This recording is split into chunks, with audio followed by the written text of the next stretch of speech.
Okay, so in this next section, we're going to take a look at a variety of tools that are in use by a variety of faculty members from WSU. The first up is going to be Steve Lampa. He's going to be talking about TopHat. Okay. Thank you. Okay. Oops.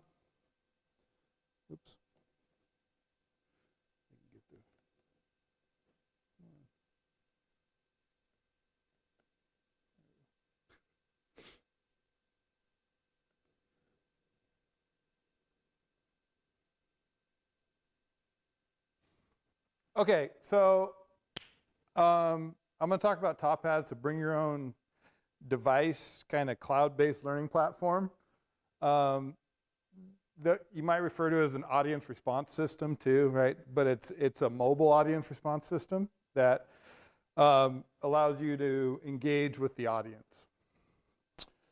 So I teach in both the integrated physiology and neuroscience program at the undergraduate level, and I've been teaching in the vet school for the last 14 years, just a little background. And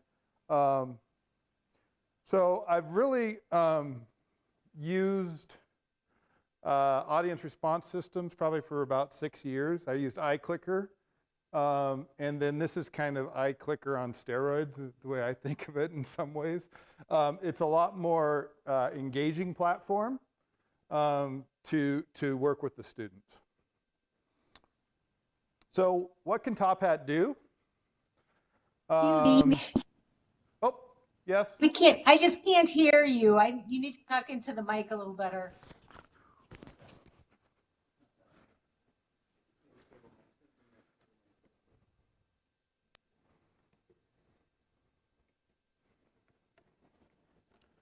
So is that better? Can you hear better now?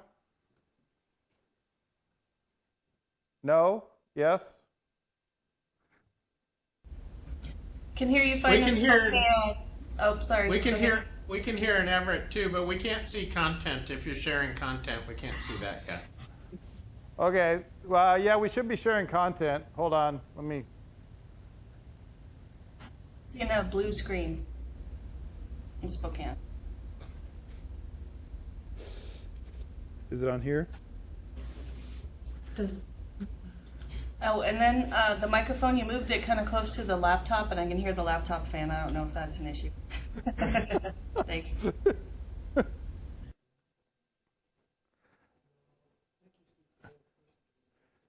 Yeah, hold on. We're working on it.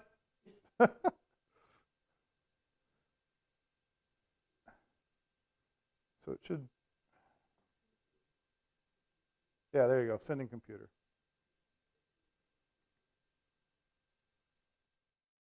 So going back to the first slide, everybody, you can see the screen now? Everybody's good? All right. Okay, so again, so this is TopHat. This is a bring your own device learning platform for engagement. So I think of it more than just a clicker or clicker activity, right? It can do so much more. It's so much more powerful. And so basically, so what can TopHat do, right? So in-class questions, bring your own device. It's an audience response system, just like Poll Everywhere, Reef, all of those different things. It can do all of those activities. You can have it be anonymous. You can have it not be anonymous. You can have it graded or not. You can tell it to use it for participation points. You can tell it to use it for correctness or some combination thereof. You can have synchronous or asynchronous, so you could actually use it self-paced, or you can basically set up questions every 30 seconds if you want to kind of even give it like as a little quiz. And then you have the option of, after your presentations, to leave it open for review or for homework if you have some other questions you want to add to it. So it'll do all of those different type of activities, and I've used it for all those different things for in-class questions. Out-of-class questions, like I said, you can actually have them do homework. You can have them, you can make like a little quiz outside of class, if you wanted to have something that you thought was that important that you needed them to try to delve a little deeper into. And then you could have it actually either that could be graded or not graded, depending on how you wanted to set it up. Attendance feature, if you're just going to use it for attendance, there's so many better things to use it. I mean, this is not for attendance, this is for engagement.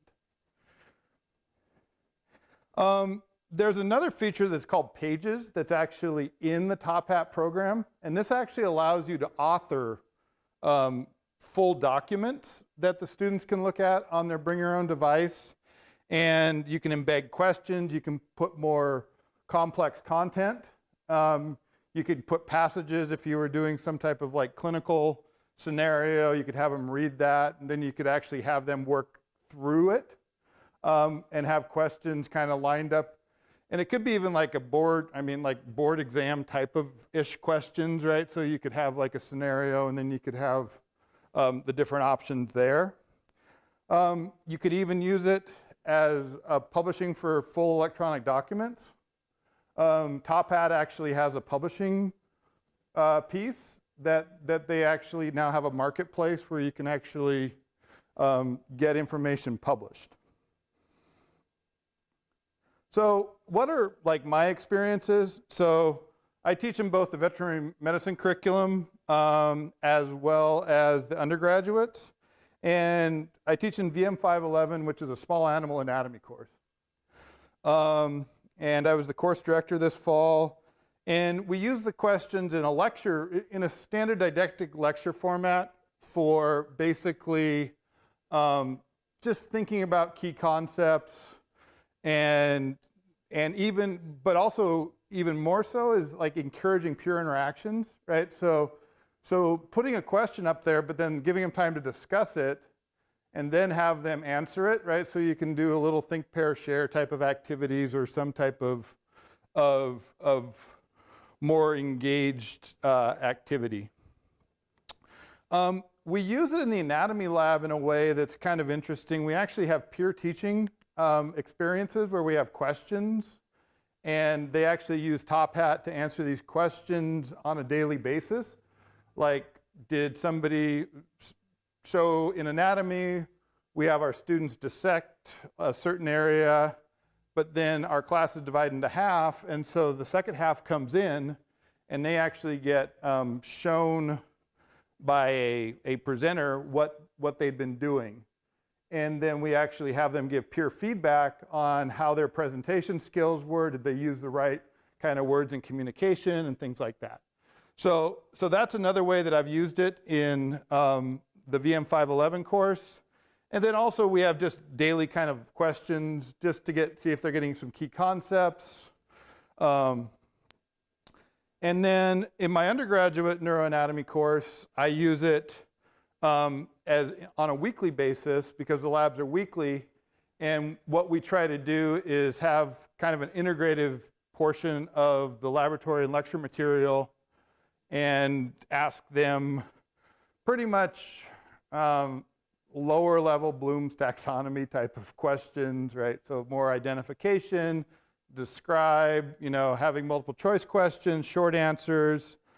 One thing I really like about TopHat, and I'll show that, is you have the available for what's called a click on target question, which is really nice as an anatomist where you can actually ask them to point to something for you and it allows you to do that.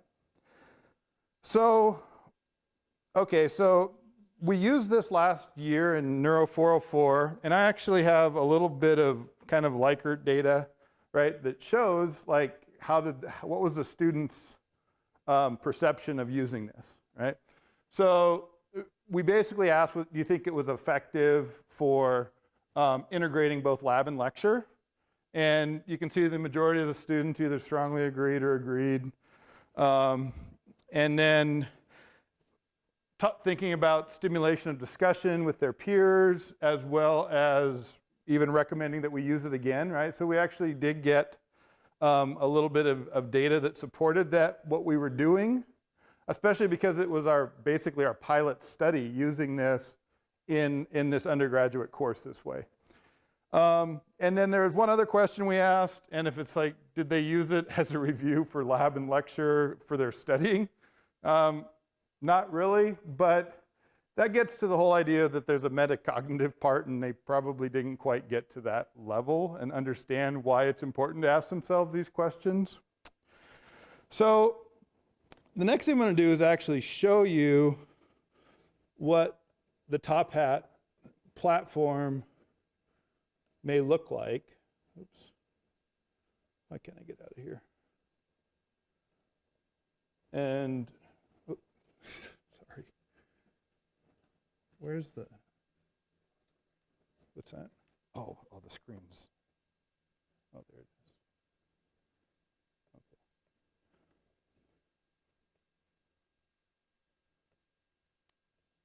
So now I'm actually going to show you, is it capturing this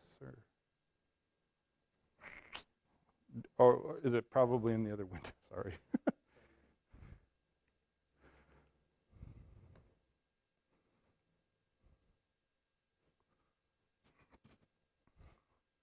Oh, I see.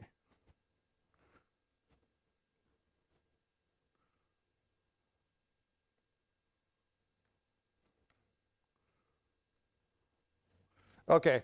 So now I'm actually going to show you what TopHat looks like, and I don't know how many people have used TopHat. Anybody?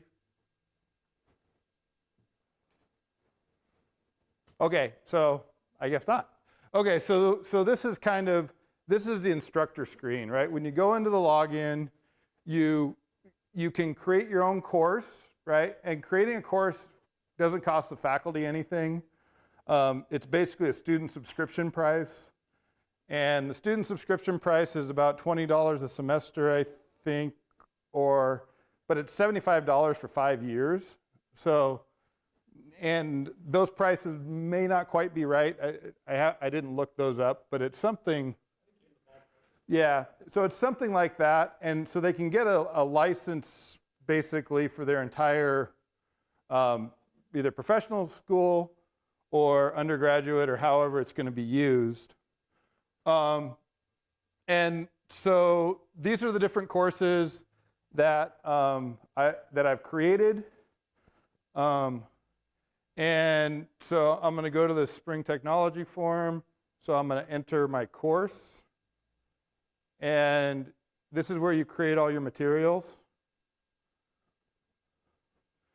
And so you can actually put your slides, so the slides I just showed you, I could actually go in and actually present my slides that I just did out of this, right? So that's one thing you can do. You could actually embed whatever your slides are into this. And then you can embed questions as well. So that's one feature. So what does it look like if you do a lecture, right? And how do these get presented and how do they come out? I will say that one important thing to think about when you're doing these type of activities is the technology is supporting the pedagogy. You're not using the technology to, don't be overwhelmed with the technology. The pedagogy has to support it. And so you need to make sure that you're doing those things like practicing and making good questions and formatting these type of things. So this is actually,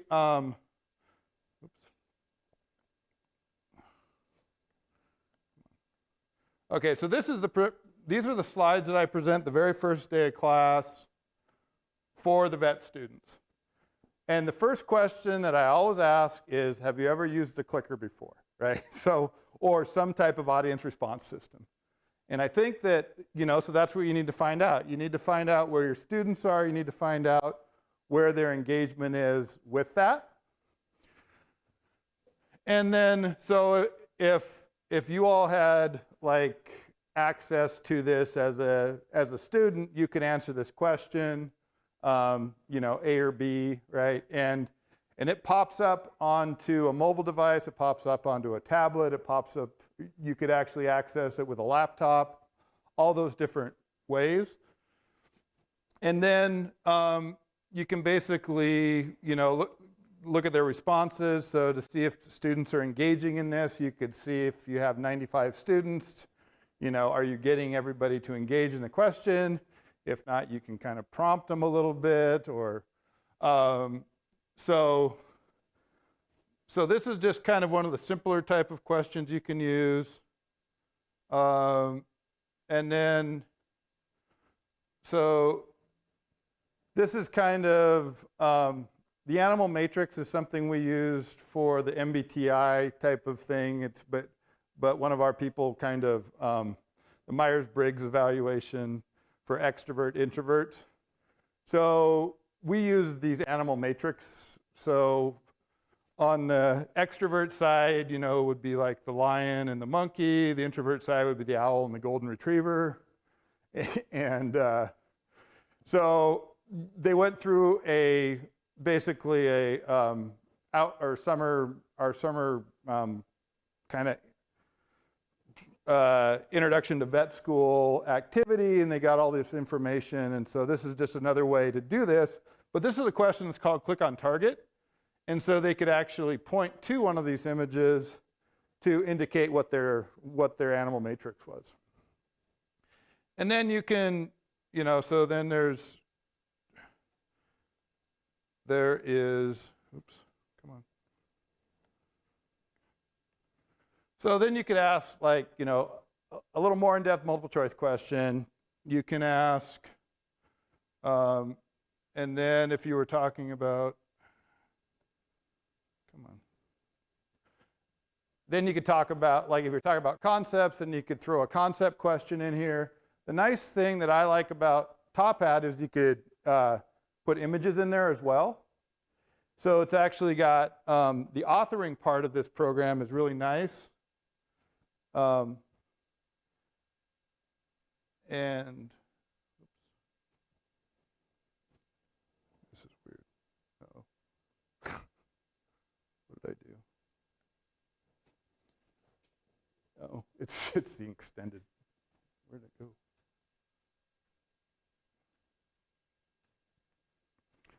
Sorry, I just want to, yeah. Oh, there it is. Oops,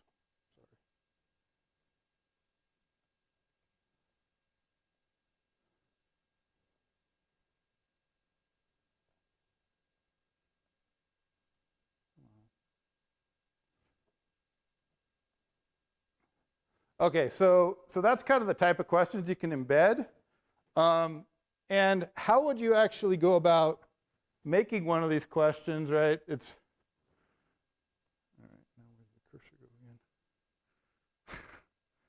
Oh. Oh, there it is. Oh, okay. Sorry, the screen's on extended view, but I'm looking at a laptop that's only about 12 inches across, so I'm having trouble navigating between the screen and the laptop here. So if you were going to create a question or create any content, oops, right? So you can make questions, you can make discussions, you can upload slides, you can upload a file if you want to put a file into it. You can use just the attendance feature, which I said is probably the most boring part of TopHat. But what I wanted to show you real quickly in the last couple minutes is this pages feature. You can actually create entire like chapters if you were doing like a lab or something like that. And so this is from our undergraduate neuroanatomy course, and it's basically the lab exercises that we used. And we authored this. We did all this in conjunction with TopHat. And so it's actually just another feature that you can do, and this is called the Pages feature. And this is it's a really powerful piece, and they still get this on their phone, they get this on their tablet, so they can basically have their lab guide on their phone or their tablet or anything that you're asking them to do.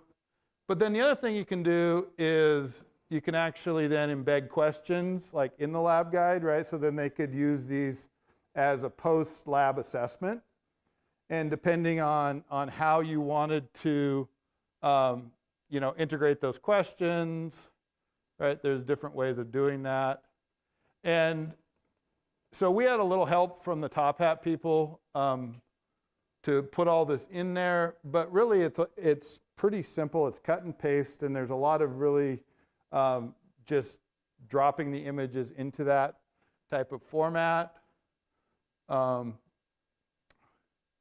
And so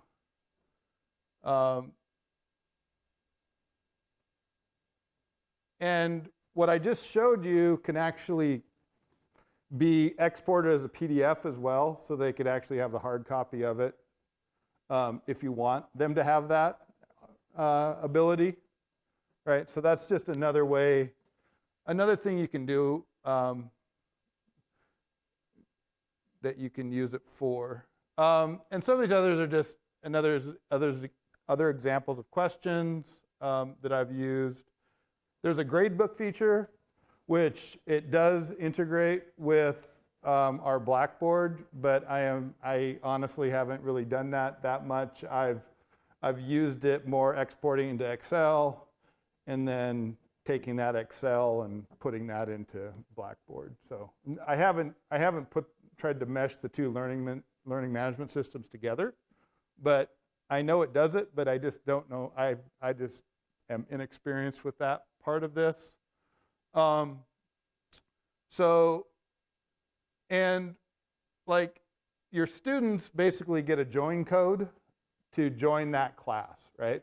So you can send that out as an email. You can have TopHat actually send them out an invite when they get like the list of all of they'll get the student ID numbers or the official roster, and then TopHat will actually make an invite and give them all the instructions on how to sign up for it and all those type of things. So that's really kind of all I have, except for one last thing I want to show you is, again, this is kind of as a Pages document. And so what are the TopHat takeaways, right? So I think that this maintains engagement of the students so much better than iClicker did, right? And that was my only other experience with a audience response system. But it's only as useful as how much time you kind of put into it, right? So the pedagogy has to come from the instructor. TopHat doesn't do the pedagogy for you. There are multiple applications, and I just showed you a few of the basic ones.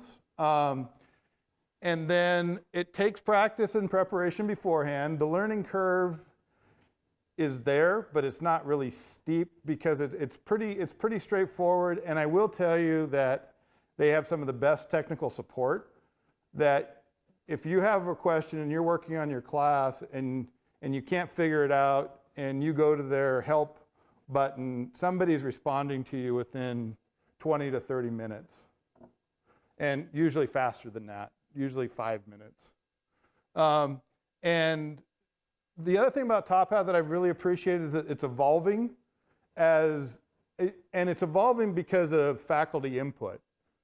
It's not evolving because of the technology, because the technology is doing a really good job, but we're asking them to do these certain things for us. And TopHat is really receptive to working with faculty, taking ideas. So anyways, that is pretty much it as far as, I think my time's out, but so I'll take some questions from anybody. And we'll make sure these slides are available to people because I have a few references. I have a reference slide that if anybody wants to look at it, there's like. We had a question in Everett. Yeah. You had a couple slides where you had. Just in general, as a user. Sorry, I'm getting a lot of feedback. You had a couple slides that had a cell phone number that you could just text. Yeah. Does it require that the person is signed up for the system, or can anybody text that number? No, so anybody, or you need to be signed up in TopHat to be able to do that, right? So that you can't just have an SMS that gets a response, I guess. So it can go into I think you could probably do it, but as far as like in the classroom, honestly, I think we had one student the first year, and like a week into class, they went and got a smartphone because the text response, it's pretty hard to do, especially on some of those questions that aren't just a multiple choice, right? If there's a click on target, they can't do that, and there's things like matching and short answer that it requires you to kind of enter it and type it in. So yes, there is that. If you were just using it, like probably when it first came out for attendance, and you could like go in with the SMS thing and say, yes, I'm here today. But if you use the rest of the questions the way they've evolved, I don't think it's really recommended that you try to text in your responses. Okay. Yes. Hi there. I kind of have just a general question. I had a chance to speak with a representative about a year ago about TopHat, and it sort of went off my radar because I wasn't so sure if it had application so much in an asynchronous environment. And I heard you refer a little bit to some of the features, but if you were just generally speaking to think about if that was the platform primarily, would this be useful? Do you see enough utility in that? So I guess it setting? depends on how you want to get that set up and how you want to try to see about using it. So the way that we use it asynchronously is that they don't have to answer questions in the same order, but they could also do things like outside of class, and you can have exercises that aren't like a didactic in-class type of lecture or exercise. When you open a question in TopHat, it stays open until you close it, and so however you want it, you'd want to approach that. But I guess I haven't used it as much in that way, other than it's asynchronous in that we let the students answer it at their own pace, but it's maybe not quite as asynchronous as like how the responses are. I guess I'd have to understand how that would work. So I'm sorry I can't help. Well, that's okay. Thanks. Yep. Is there any other questions?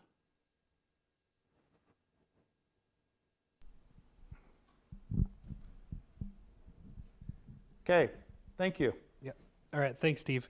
So up next, we'll have Lori Bailey from Spokane talking about Join Prof.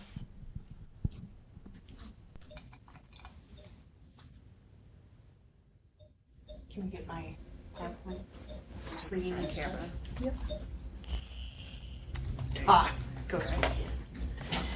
Hi, I'm Lori Bailey from the College of Nursing, and I love that we're doing this because any way that we can find more creative ways to pull our students into the classroom other than just a lecture format, to me, is brilliant.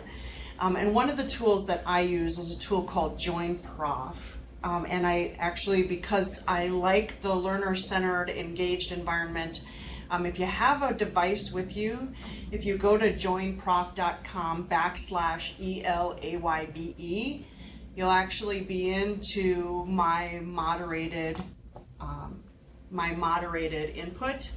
So I can kind of show you how it is I use it. But let me tell you why I chose Join Prof. So I teach in a classroom where in front of me here in Spokane, I have 80 plus students. And then my classroom goes across the state and I engage with students. I have 30 this semester in Tri-Cities and 20 in Yakima. And so I've got a live classroom across 3 different sites. And as you can imagine, that can pose some difficulties, particularly when my classroom is one where there's very little actual lecture. We do a lot of case-based learning. And because I do something more problem-based and I'm able to circulate in Spokane, it leaves those folks in Yakima and Tri-Cities without some of the same kind of contact. The other reason I really like this is it allows students to anonymously ask me questions. And when you get a classroom full of ESL students or the occasional student who has emailed me at the beginning of the semester, please don't call my name out loud in class, I'll totally faint dead away. It gives those students a way to still be engaged. And when I was a youngster, I was very shy, so I understand. I grew out of it, mind you. Haven't been accused of that in many years. And so going into Join Prof, there are a couple of ways I can use this. This is predominantly a way for me to allow students to ask me questions so that if we are talking about something, or if I am presenting a small piece of lecture material, they can ask me questions in real time and I can engage with that content. And the cool thing about the student-centered classroom, you have to be ready to take the discussion wherever the students need it to go. And I really like how this does that. So it does allow me to do polls. I can launch polls, and that's kind of cool because on the fly, if I'm teaching something a little more abstract that students are having trouble grasping, I can throw a poll up and kind of gauge whether or not they're understanding. In terms of moderating input, this is kind of what my screen would look like. And so if the screen in front of you, if somebody wanted to put in a question, I always like nice comments. So this one, great job, Lori. I'll throw that one up on the screen. It allows you to control, because on occasion, for instance, the other day we were talking about in my classroom bias in healthcare and how that might impact patient outcomes. And one of my students decided that I was maybe being a little too liberal, and they made that comment. I left that one off. Where I had something that was maybe a little more constructive, we put up to, you know, where somebody was asking a question about, well, what about personal responsibility? To me, is a much more engaging question than you're showing your liberal bias, for what it's worth. So I put the one about personal responsibility because I think they were trying to ask the same question. So it does give me some control over what students actually see. So you can see on my screen here, I've got a number of questions up, but if I go to what the students can see, it's only what I've posted up there on the screen. And so I do like that. I mean, you lose some control in a student-centered classroom, but I do like being able to, you know, at least make sure that the discussion stays on some sort of track where we're going to actually get to an outcome. And then I like the polling feature because they can actually see in real time how the poll is going. So for instance, recently in my medical surgical nursing course, we talked about acid-base balance. And we put some problems up on the PowerPoint screen, and I threw out a poll so that they could kind of gauge, you know, whether or not they were getting the right answer. So the options were metabolic acidosis, etc. So they could see how they compared with what their colleagues' understanding was.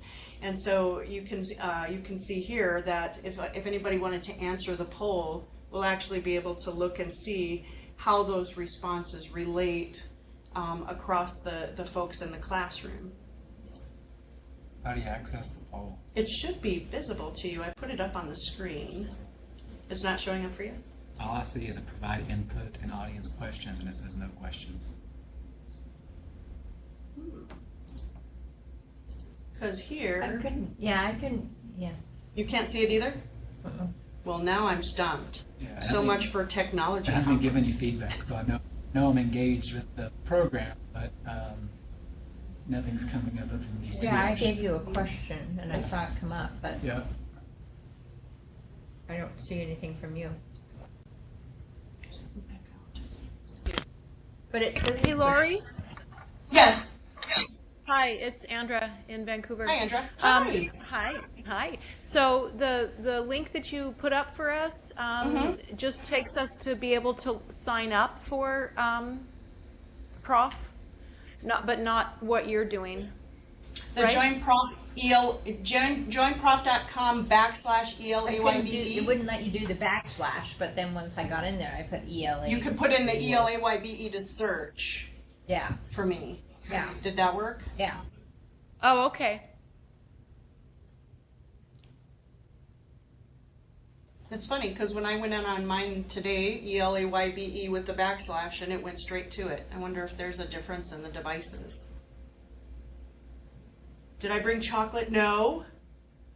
Is there a limit of a number of participants? Is another one of the questions someone's asking, and there's not. The students, this is all housed on Join Prof.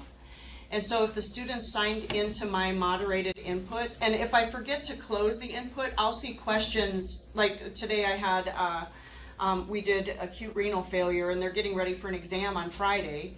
So if I were to open this up tomorrow night, I'll have questions about the exam on Friday, even though we're not in class. So if I don't close it, it'll continue to moderate this discussion. There is a cost, $5 a month for me. So it's free to students, which I really appreciate because they're trying, some of them, to decide between groceries and school fees. And $5 a month is something that I can totally deal with. I mean, it's $60 a year, and it's not limited in terms of the access that I have. So I like that. And can I get reports? Yes, if it would let you all see my poll today, and I'm not sure what my problem is here, it would give me, it would show me this, and then later on, I could go to my polls, to reports, and it would give me my poll results. So as you can see, I haven't had any results yet today, and I'm not sure why it's not showing up for you. Is that from your class today too? No results today? We didn't use any polls, Just for this. not this one, just not, I erased the ones for today, the input's not there. And so, so how does it work? Really, you just launch it, and then the students get in, and as I'm going through, they ask questions. So, and they can ask anything, and really they will, which is the other nice thing about being able to choose what you actually put up on the screen. One of the students once asked me how many tattoos I had, which I figured was not something for classroom discussion, so I didn't push that one forward to the rest of the students. But if they ask a question about, you know, for instance, delegation is a big topic that we've been discussing recently. And we'll be talking about how to delegate, and a student maybe who's shy or who has a question that they think is stupid, we'll still put that question up here. And to me, that's where some of the biggest value is. And then seeing questions that they have that I thought, I would not have thought that would be a question that I thought we went through this. And so it allows me that real-time view of whether or not we're actually hitting the mark on certain content areas. Where if I were doing this just face-to-face live, there are a lot of students who wouldn't ask those questions. So I do appreciate the anonymity of it. There's, you know, there is on occasion a wish that I could point something out to someone in terms of their professionalism, but then if I did that, I lose the relative safety of the anonymity of their responses and their questions. Am I able to join in Everett? Yeah, my students in Yakima and Tri-Cities all use this across the state. It's not place-based. It's somewhere out on the nebulous, I have no idea where, intranet. And so I don't, I'm not sure how it's housed, but they go into that space online and not necessarily place-based, which is the other value for me with my multiple different student sites. Can you share an account if you're teaching with a colleague? Ethically speaking, I'm not sure. Have I in the past for, you know, a once in a while kind of thing where someone needs something on the fly? Yes, but since they do charge for it, I wonder if that's an okay thing to do. But it is password protected. When I go in, I have to put in my password to get into my account. Student questions are anonymous, yes. And so that's do students see everything? No. The students see only what I put out on their on the on-screen part here. So if you're looking at your phones, you should see only what's on the right-hand side of the screen. And that was my question, because I see nothing on here. Nothing. Did you click on the audience input? It's just but mine says no questions. I can show you. Same. Here, let me do this.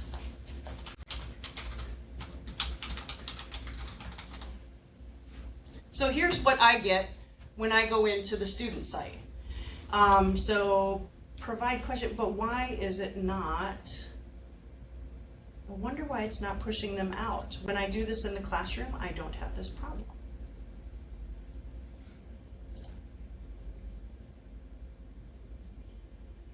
Well, I hate coming to a technology thing and then not knowing that I'm going to have a technology glitch.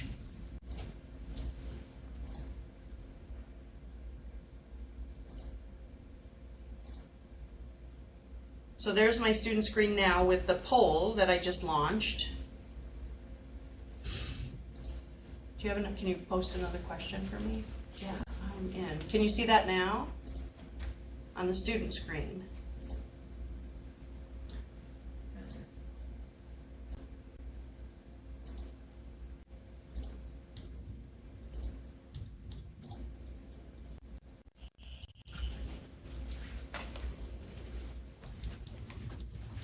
All right, so I'll be on the phone with Join Prof today.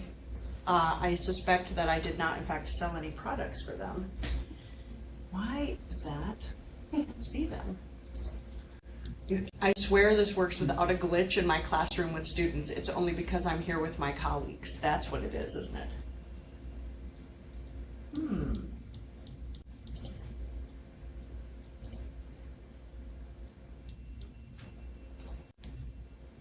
So it's a reciprocal thing. You ask them questions, they can ask you questions. Right. And do you use it through your whole lecture? Like Yeah. you're lecturing along. Yeah, and ideally what I have going on, you know, because sometimes we do, you know, like I'll post a case up on a PowerPoint because it just makes it easier for them to see on the screen. And I've got my input up here. Yeah. And so when we're talking, when we're engaging in a discussion about the case, you know, I'm talking with them and I can see this screen. And so if we come across a point in the discussion where they're struggling, I'll see 5 or 6 questions come up at the same time. Hey, Lori, what about this? Or I'm not really clear on this. And I can launch those questions out. And people can actually, the nice thing is the students can actually vote.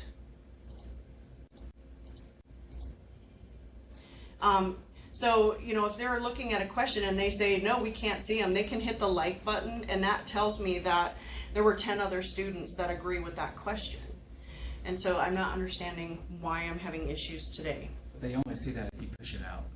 Yeah, they only see what I push from the moderate side to the on-screen side. They only see those questions that I push out for them to see. I could see it also being kind of cool if they could see the moderating side, and maybe there's a series of questions, and maybe there's like 10 likes for a certain question. Right.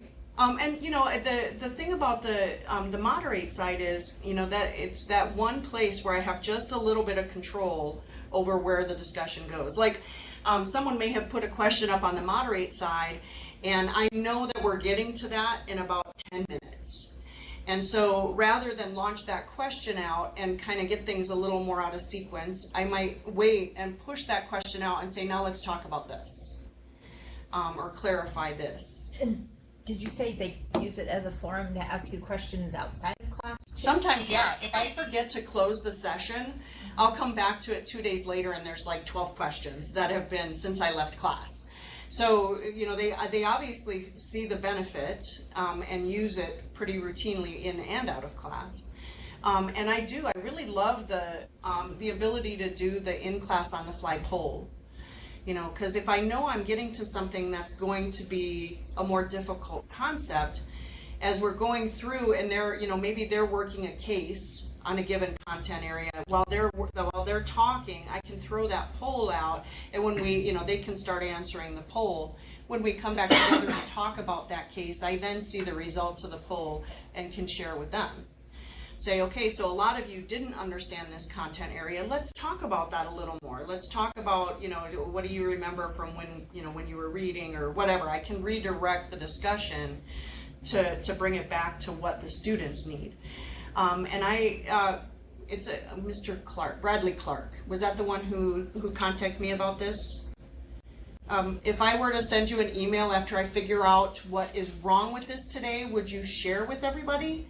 Because I have never had I'm so embarrassed because I've never had a problem with this. And then of course I come today to plug a tool and it didn't work. And do you, can you go back into a session after it's closed? Yeah, if I don't close it, it stays open until forever. But if you close it, Mhm. can you go back into it? The report like if you section, were gonna plan your class for next year and you want to remember, what were the students getting stuck on? Could you go back and get it? I've actually done like screenshot or select all and print kind of things on it. But no, I think after you erase the session, if you haven't taken any notes. Now the polls are forever until I take out the results of a poll. They'll stay there for ad infinitum. So, but the students' questions, no. But one of the things that I do after every class anyway is I go back, because if I was going to ask Steve Lampa, I didn't see my animal up there for the animal species. The squirrel wasn't there. And so if I don't write it down, I forget it. So after class, I go and I make some notes about things that, you know, maybe I could do better for the next time I teach that content or something. And I'll use these questions as part of the gauge of, you know, what I need to cover differently when I come back through to this content. So my sincerest apologies that my active show of how this works didn't work the way it was supposed to. But I will get to send a message to Bradley if that's okay and kind of let people know what the heck went wrong. Got a couple of messages. What does the squirrel represent? Have you ever seen the movie Up? Did you see the dog? Dog's running. Squirrel! That's me. Shiny object, instant loss of focus and concentration. So if I don't keep track of things right away, they're gone. They fall off my iceberg and feed the sharks. So are there any questions I can answer other than why I couldn't make it work today? I got another one, Lori. Okay. Yeah. So two little clarifications. What I finally got in, and what I see is on the left side is provide input, which would be all of us, and then on the right-hand side, is that where you edit what audience sees? You decide what you'll put up there? Okay. Yeah. So my other question is, does this have capacity to take attendance? It doesn't, because it is strictly anonymous. There is no way for me to know who's on the other side of that screen. All the time. Okay.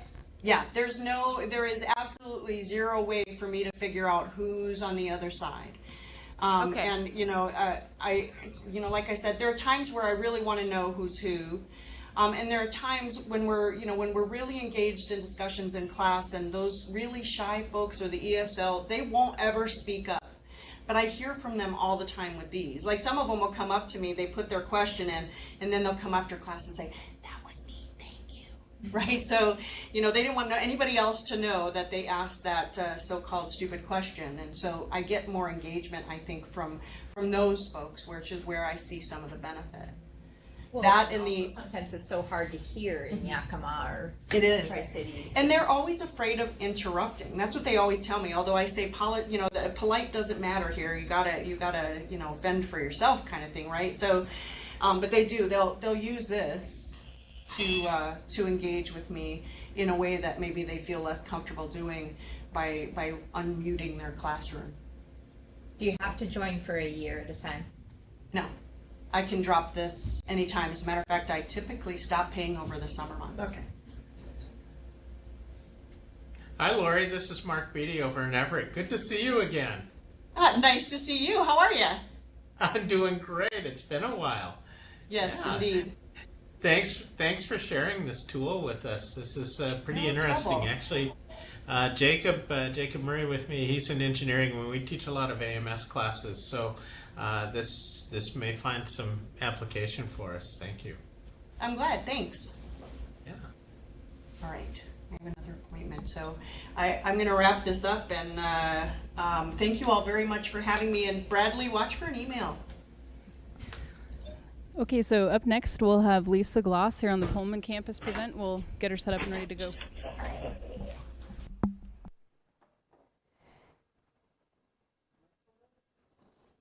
I think so. Is it?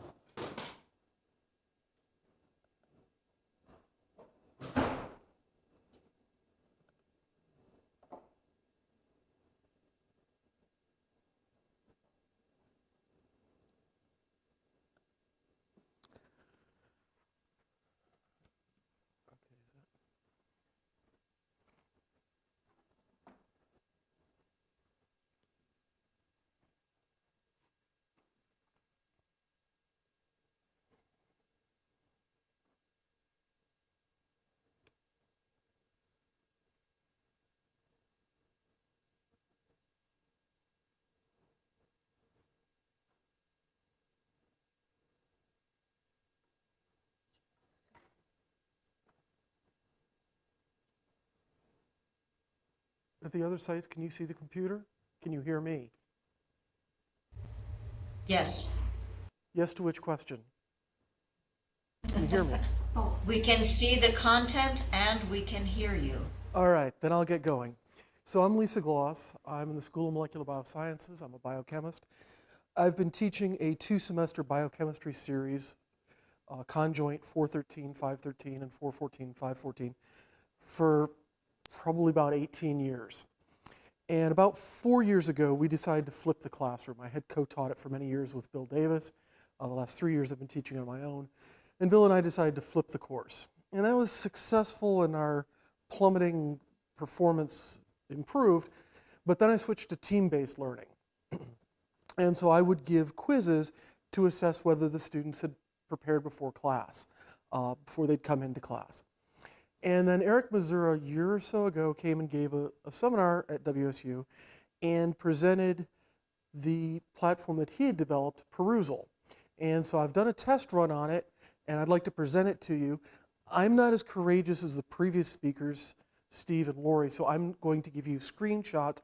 I'm not going to try to log into the system, but if you want to go in, the URL is down at the bottom of this. It's Perusal, Perusall.com. And if you log in, the code to get into the class that I'll describe is gloss-7676. Okay?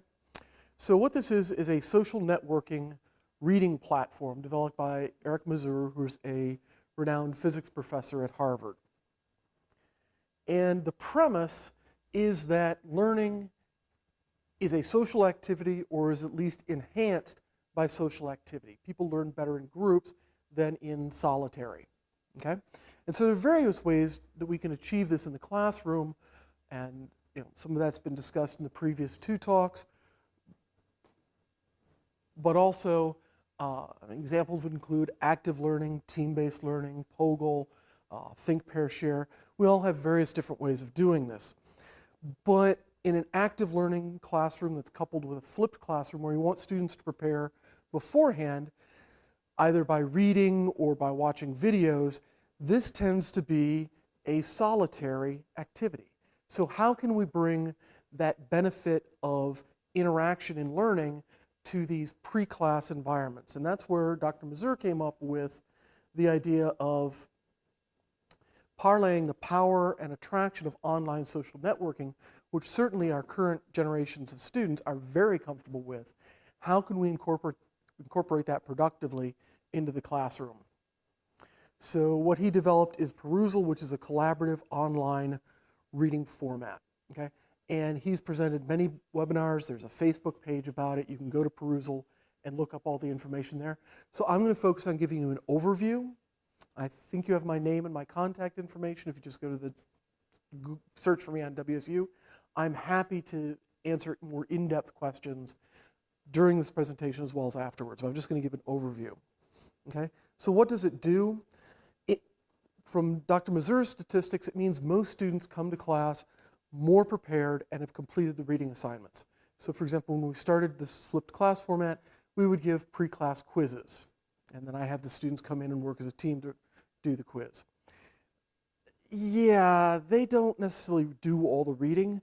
They look at the quiz, figure out which sections they need to read, study that. They don't do a whole in-depth reading of all the material, okay? With this, we get higher percentage of the students reading. 90% of the students from his statistics read every assignment before class, and also the assignment readings have to be distributed throughout the reading. They can't just cherry pick various sections where you've asked a question, okay? And I have certainly seen, and this is one of his selling points, is that students are more motivated. You can give a small point value, say 10% of your grade is for participating in the pre-class readings. They're engaged, and they're able to provide feedback to you as the instructor before class on what is unclear. So they're going to go through and read the assignment, and they have the ability to make comments, ask questions, whatever, and you can actually see that before lecture. So you can spend your time focusing on the sections of the lecture that were not clear, rather than those things that they pretty much everybody got. So for me, the selling points why I decided to do this is that it's free for any PDF lectures that you create. So I was planning to use it for lecture notes. In this flipped classroom, I have a PowerPoint slide, and then below that I've typed out what I would say if I were giving this as a lecture. And I can convert those to a PDF. I post them on Blackboard. What I'm going to do next year is actually provide these through Perusal so they can read them interactively before class instead of just on their own.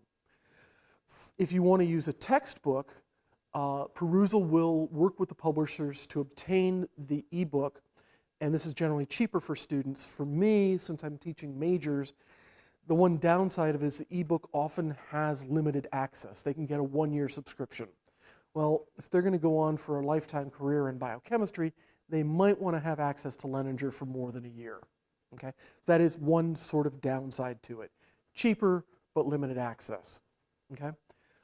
It is minimal work for the instructor to set up. Once you log into the site, you can just click and drag your PDF files, a couple minutes to set up access and the various parameters you want to it for access to the things.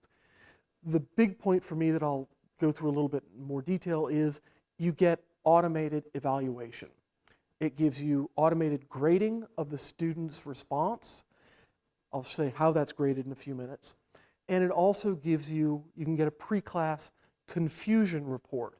So you can identify the various points in the readings where students had the most questions. Okay, so if my class is about 50 students, it's not that hard to read all of the comments. But if you had a class of 200 students and every student's required to put in 5 to 7 comments, there's no way you're going to read them all before class.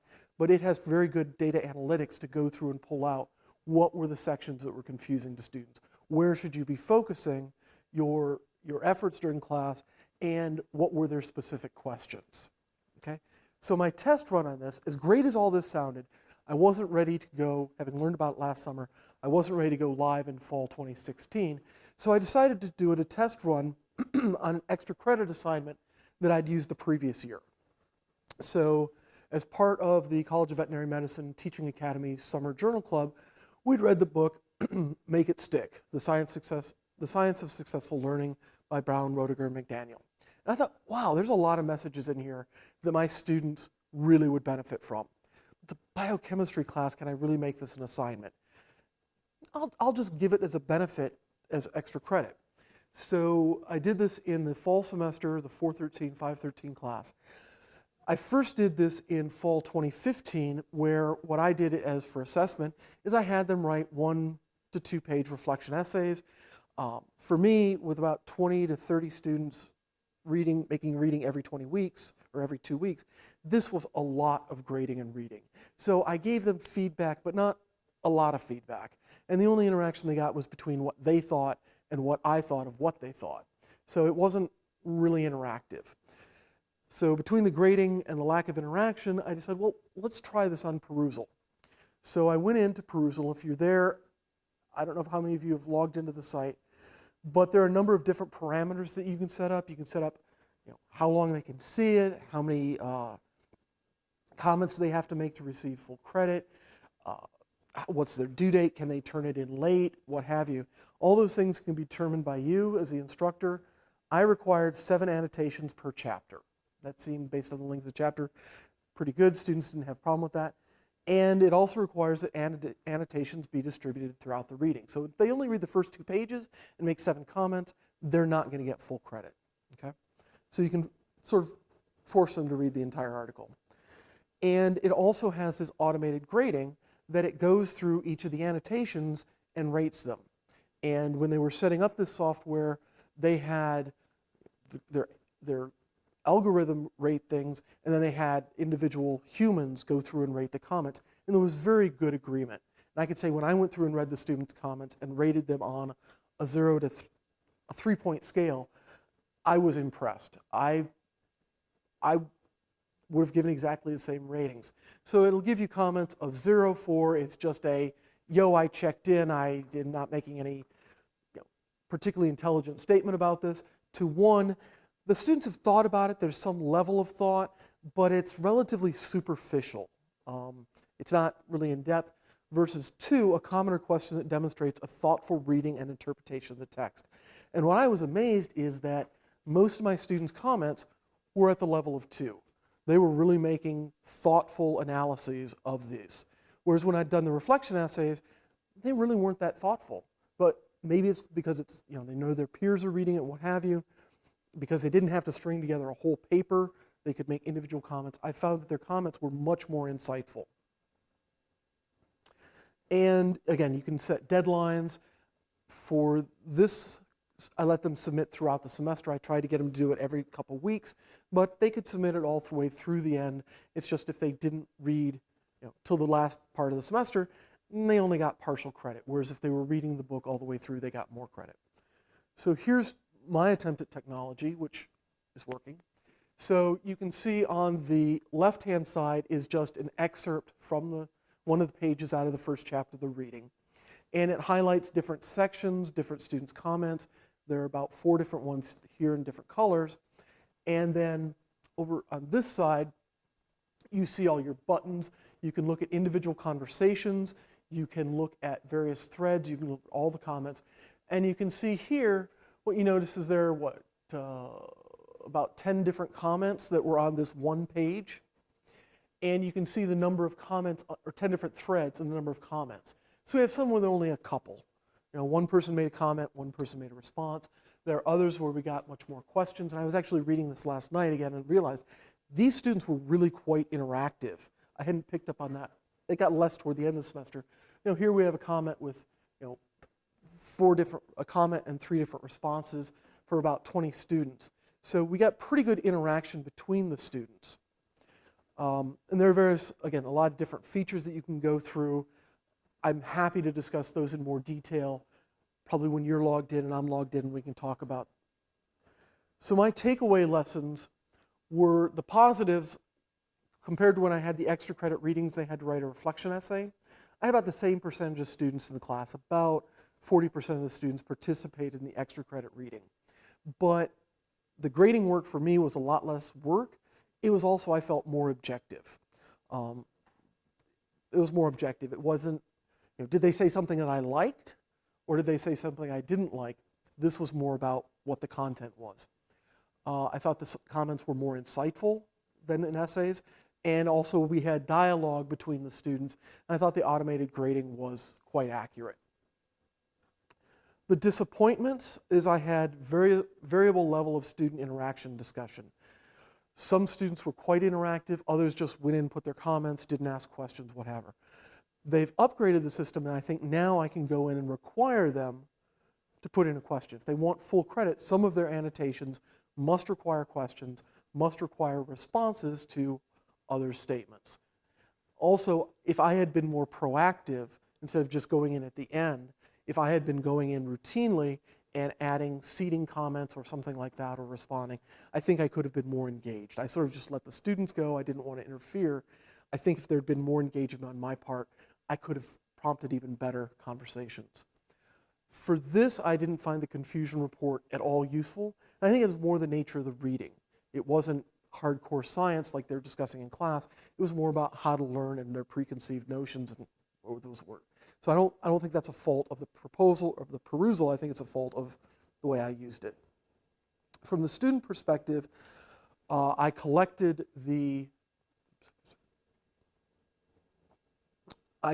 their response through an anonymous survey that I submitted via Blackboard. I got about 95% of the students responding to it. I asked a number of different questions. Of those who responded, 70% indicated that they had used Perusal. And of those, 61% agreed or strongly agreed that they felt Perusal was helpful.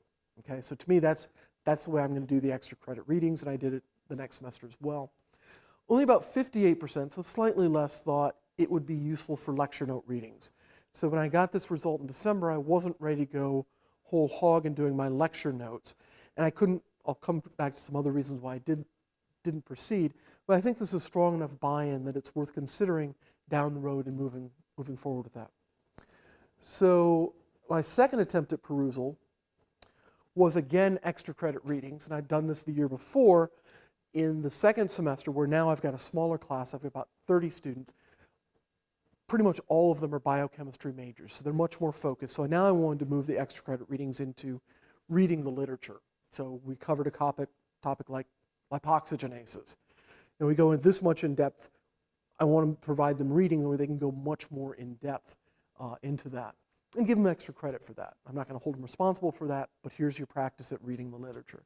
So I chose several papers from the primary literature that expanded on topics that we'd covered in class that they would find relevant, biomedically relevant or biotechnology relevant. Okay? And again, I'd done this the previous year and said, okay, you choose a paper from this list of 5 papers, write me a 1-page summary and analysis of it. This became a very large, complicated grading load. And again, there was not the interaction between students. Their only interaction came back from my feedback, which I didn't have a lot of time to give, given the number of papers. So my takeaway lessons were the positives. In this, where it was pretty much related to course material, I saw much more interactions. I saw much more discussion, asking of questions, students answering questions. I thought it meant this. No, I thought it meant this.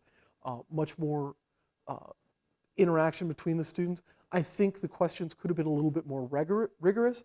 However, here I only had limited participation. Instead of 35 students or so participating, I only had about 10 students who participated. That may well have been my fault as how I scheduled it. Okay? The comments, again, were much more insightful than the individual essays. I think that was, again, spawned by the fact that it was a sort of discussion and interaction between the students. And again, here I had fewer students, so I went through and read all of the comments. I thought they were much more insightful.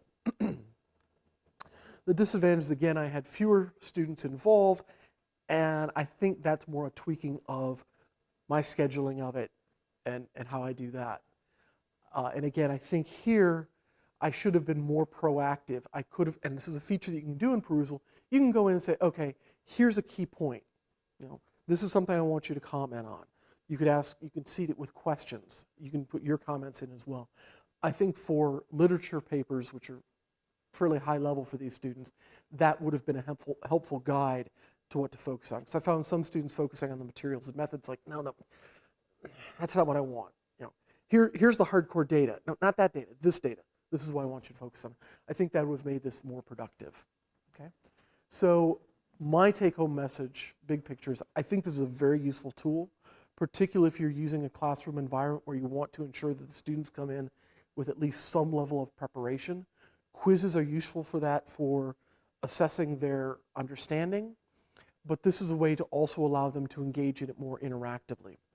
So my thoughts for the next year are, to make this work, I need to set aside more time each week to go in and look at the readings, look at the comments, look at the questions, or when I post the reading through Perusal, the PDF, I can already go in and seed it with questions and comments to give them a guide of what to focus on, what to make comments about, what to question. I can also alter scoring parameters to require that they ask questions. They can't just say, I had one student that went going, well, according to my research, I thought this. Next page. According to my research, I thought that. There wasn't a lot of integration and interrogation of the material. So I can redo the scoring parameters so that they're requiring them to ask questions and to respond to questions. My big challenge, and where I'd be delighted to hear discussion, and why I didn't move into Perusal for the spring semester, is I need to figure out how to use this for lecture notes. It's fine for an individual paper, but if it's something that you want them to be reading as they go through the course, it works best, and this is the way Eric Mazur does it. They have a reading, a big chunk of reading, that then they will spend a whole week discussing. So they do the reading up front, the comments up front, and then you might spend a couple days in class going through that. I have not figured out how to do that the way I've always presented lectures the last 18 years, where it's pretty much topic 1 on this day, topic 2 on that day, to give them sort of a more integrated, holistic reading that then we can work on it in class throughout that. So that's the major reason I did not use it for this semester, okay? So if I can need to figure out my format for lecturing better to make it more grouped, so I could have a reading due on Monday, and then we could have Tuesday or Wednesday and Friday to work through questions in that. So I gave a low-tech presentation, but I'm very happy to answer any questions or discuss this method with people.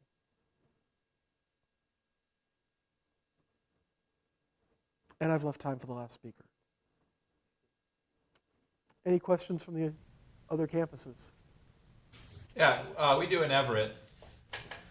So you're using a third-party website platform for grading student work. How does that fall into like FERPA regulations and things like that? There's no problem with, to my knowledge, there's no problem with it. And this has been used at a number of different universities. Ohio State University, I know, has helped develop it, Harvard and that. The only question I have about FERPA is I opened it up to you, so if you logged in, you might be able to see student names. I will close that down after this session. But the grading is only viewable by the faculty, and you can integrate it through Blackboard. Like Steve, I was a little bit, I don't want to go that high tech, and it will export the grades as an Excel file, and I just use that to import into my grading system. But as far as I know, there's no issue with FERPA.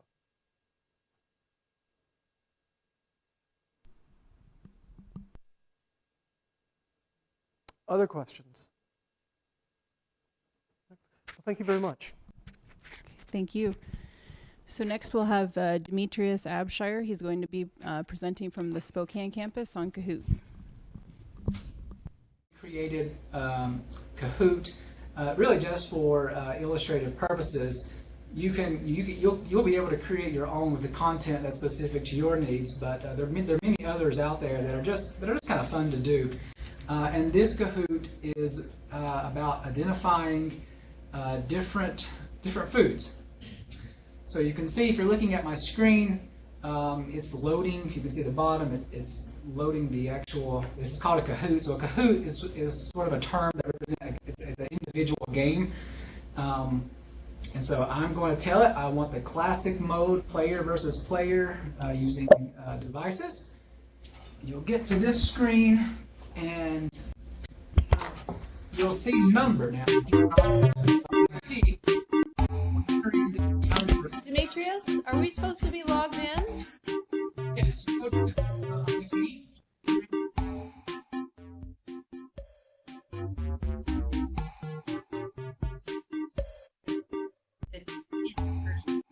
yes, you have to put the in first.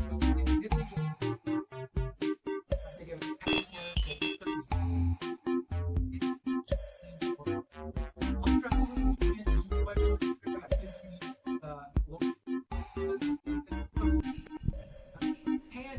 Demetrius, I'm sorry, if there's a way that you could turn down the music, that's all we can hear here in Pullman.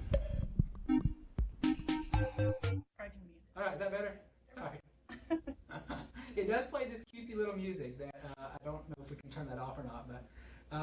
But what you would want to do if you're using this for attendance purposes is just be certain that the students do enter in their real name if that's the way you're wanting to use it. And then at the end of the Kahoot you create, you will be able to download the data about who was participating. So we'll go through, so each Kahoot, so for this one it's a Kahoot that consists of 10 questions. And you have 10 seconds to answer what is the name of this food that's popular in Canada. And you hit the corresponding icons on your device. This is how we know who are the food connoisseurs in the conference. So now you can see here, you can see that 6 people got this correct. 3 people called it garlic fingers. And so this gives me an idea if this was something a little bit more meaningful. You could get a quick snapshot about the proportion of your class that's understanding the particular content. You also, so whoever is DRM, so now you can see that the point total is based upon the quickness with which you respond and the correctness, an indicator of correctness and speed. So it rewards those who correctly answer the question faster. So someone may be familiar with spaghetti who identified that one. What is the name of this Mexican food? And we'll just do a couple of more of these just so you can get the feel of it.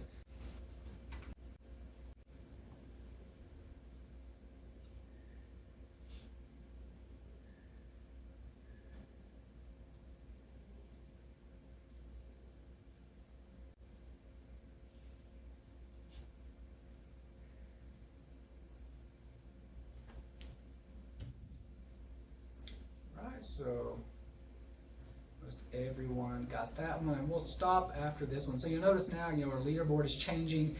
I think the students tend to find this kind of exciting because they tend to know. Typically, a handful know who is responding, and so they kind of cheer each other on. And the person who drops out, it's like, oh yeah, you got to pick it back up. And particularly during the later stages where some folks clearly aren't in the running anymore, it can be a very fun environment. These questions are pretty simplistic. You could create more scenario-based options. There is a limit, and I don't know this off the top of my head. There's a character limit for each of your options. So you would need to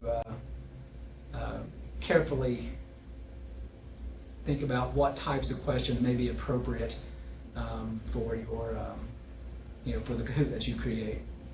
All right, so, and finally, so we can see our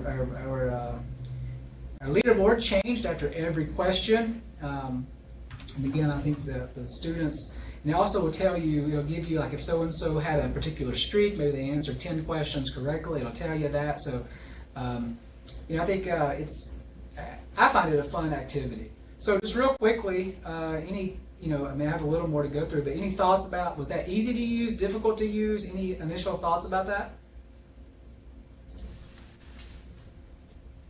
That's the one technology that's worked perfectly this afternoon. Thank you. Yeah, right. And and it's worked in every class that I've done, and so I think that is, so that's been a perk for me, is you avoid that frustration because it does tend to work pretty well, and it works pretty equally well across sites. So there's not a lag time. And again, students can participate on any device that they may have. I think from my from a faculty perspective, I've shared with you, my initial impressions. It's good for some types of questions, not so much for others. And I like to, I don't know, I'm always talking in terms of football analogies, and you'll hear people talk about a wrinkle in the playbook. Well, this is just a wrinkle for me that I add in. I don't use it every class. I just use it in a couple of classes. It mixes it up a little bit, and my feedback has been, pretty overwhelmingly positive.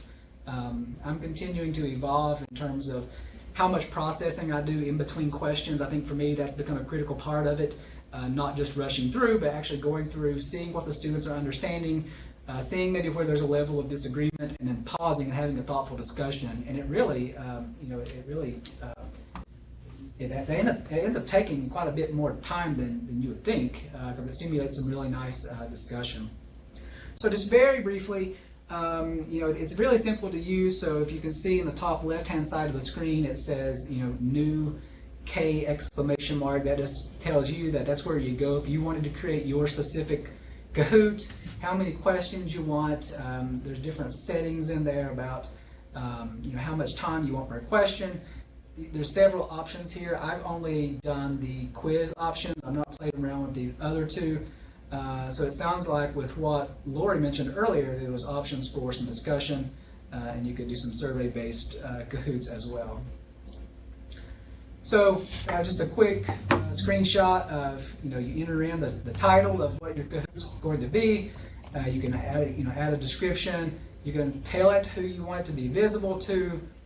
You can add an introductory video. I think you can actually even add video to the questions. I've not gone that far into it. So here's where you can enter in the timing. You can enter in the responses. Yeah, you can add an image or video there.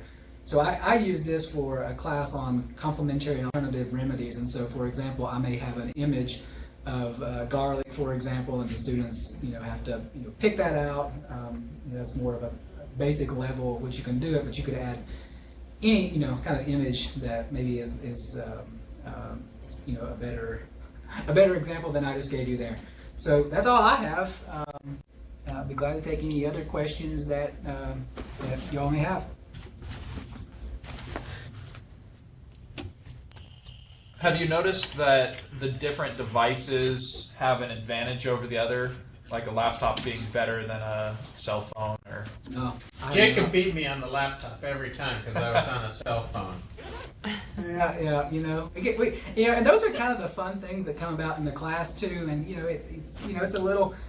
Those conversations, I mean, I don't really find them distracting. I actually think, for me, it's if I know that this is class content that is an objective and I need to cover it, but it's not the most, our students in the College of Nursing, they're interested in putting in catheters, starting IVs, so for them to be talking about issues surrounding culture and diversity, it's kind of lower on their list of priorities. So anything that I can do to engage them, even if it is a little bit deviant at times, I'm a little more okay with. I would just reiterate what you said, because I tried it once this semester as well, and I think the best part was the discussion in between, and I hear here's we've split answers. Right. Why did some people answer this way? So why did some people answer that way? And having that discussion about, and just being able to reinforce concepts that they were confused about.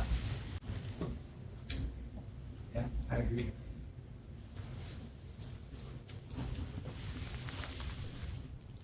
All right. Well, thank you. Thank you. We're going to pause for just 1 minute while we get the next recording ready to go. But up next from the Vancouver campus will be Carolyn Long and Claire Weber.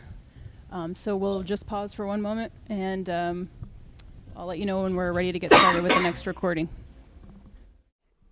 Okay, so in this next section, we're going to take a look at a variety of tools that are in use by a variety of faculty members from WSU. The first up is going to be Steve Lampa. He's going to be talking about TopHat. Okay. Thank you.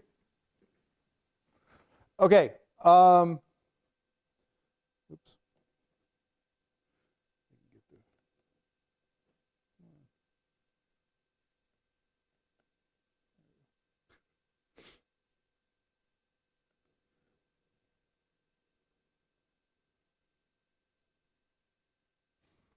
Okay, so I'm going to talk about TopHat. It's a bring your own device, kind of cloud-based learning platform that you might refer to as an audience response system too, right? But it's a mobile audience response system that allows you to engage with the audience.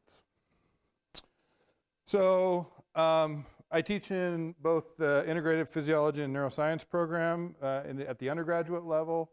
And I've been teaching in the vet school for the last 14 years, just a little background. And so I've really used audience response systems probably for about 6 years. I used iClicker And then this is kind of iClicker on steroids, is the way I think of it in some ways. It's a lot more engaging platform to work with the students. So what can TopHat do? Oh, yes? I just can't hear you. You need to talk into the mic a little better.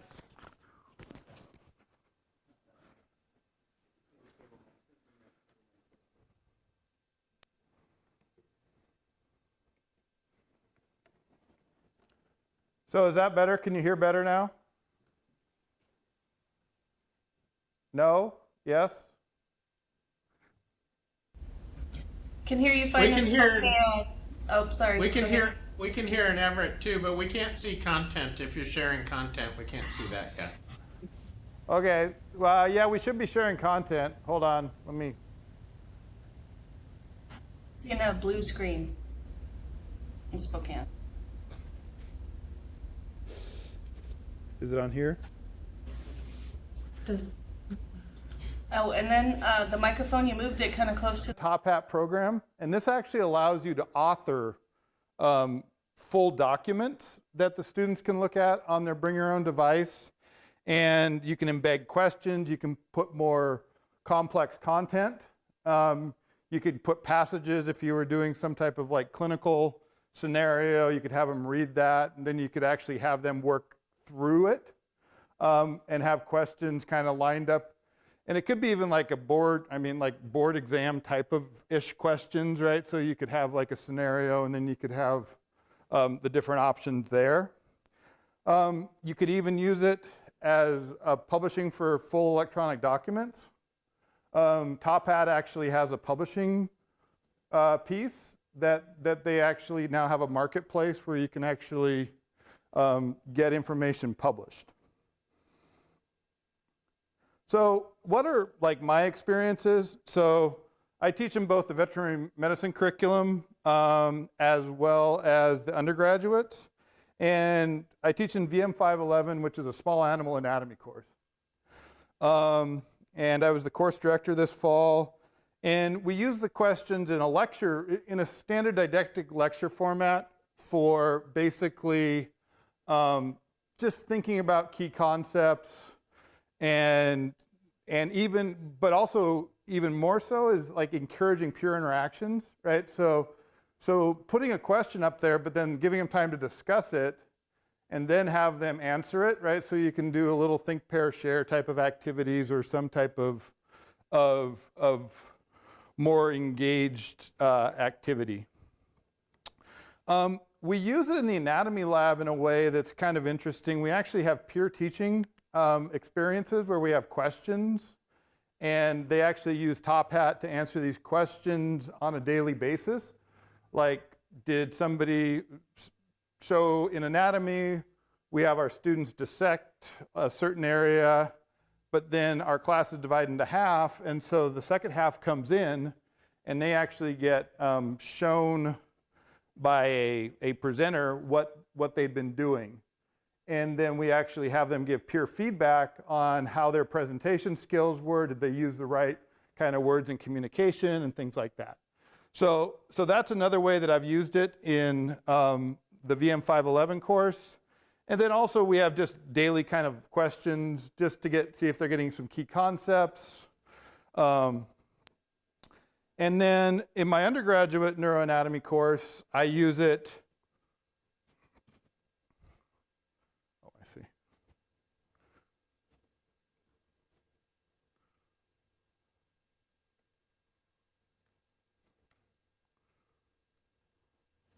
Okay, so now I'm actually going to show you what TopHat looks like. And I don't know how many people have used TopHat. Anybody? Okay, so I guess not. Okay, so this is the instructor screen, right? When you go into the login, you can create your own course, right? And creating a course doesn't cost the faculty anything. It's basically a student subscription price. And the student subscription price is about $20 a semester, I think, but it's $75 for 5 years. So and those prices may not quite be right. I didn't look those up, but it's something. Yeah, so it's something like that, and so they can get a license basically for their entire either professional school or undergraduate or however it's going to be used. And so these are the different courses that I've created. And so I'm going to go to the Spring Technology Forum. So I'm going to enter my course. And this is where you create all your materials. And so you can actually put your slides, like, so the slides I just showed you, I could actually go in and actually present my slides that I just did out of this, right? So that's one thing you can do. You could actually embed whatever your slides are into this, and then you can embed questions as well. So that's one feature. So what does it look like if you do a lecture, right? And how do these get presented and how do they come out? I will say that one important thing to think about when you're doing these type of activities is the technology is supporting the pedagogy. You're not using the technology to, like, don't be overwhelmed with the technology. The pedagogy has to. The laptop, and I can hear the laptop fan. I don't know if that's an issue. Thanks.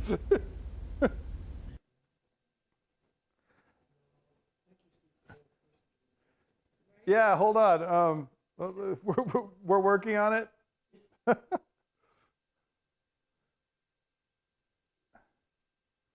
So it should. Yeah, there you go. Sending computer.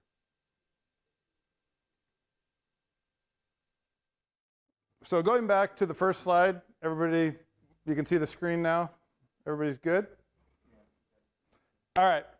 Okay, so again, so this is TopHat. This is a bring your own device learning platform for engagement.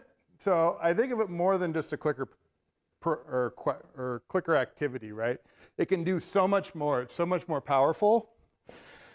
And so basically, so what can TopHat do, right? So in-class questions, bring your own device. It's an audience response system, just like Poll Everywhere, Reef, all of those different things. It can do all of those activities.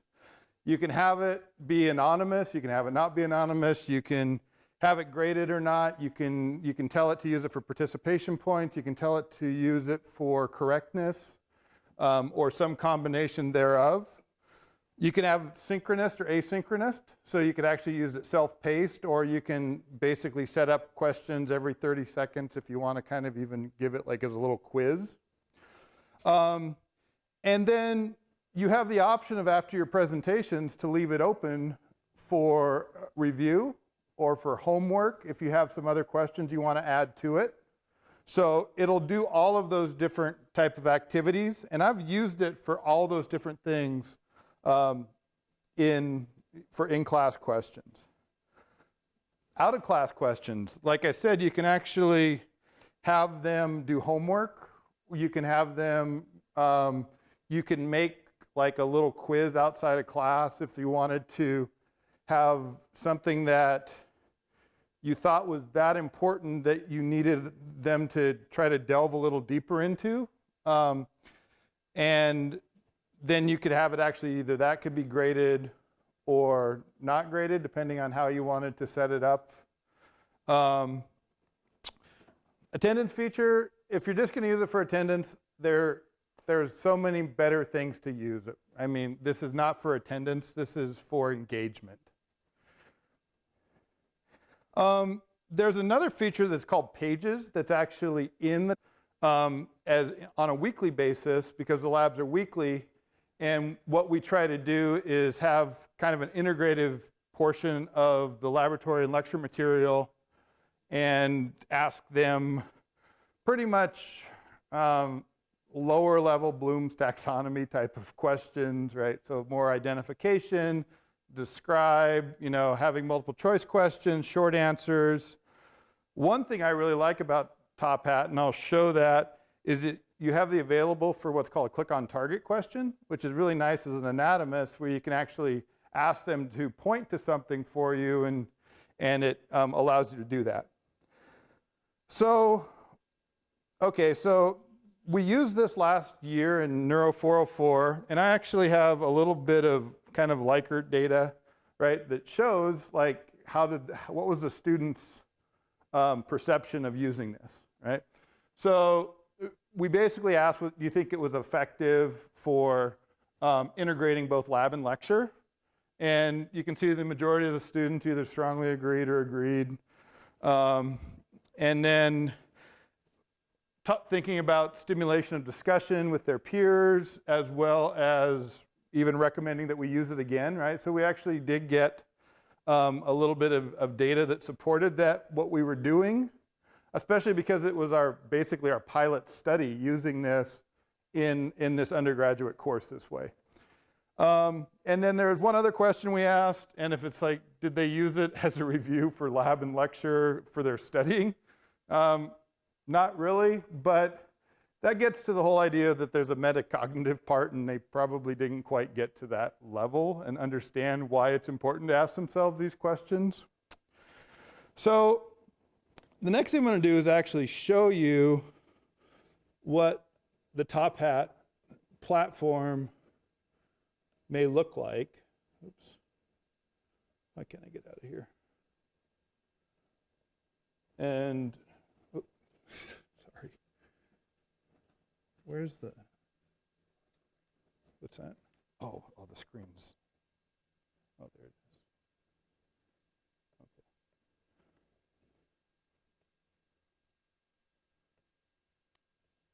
So now I'm actually going to show you, is it capturing this or is it probably in the other window? Sorry.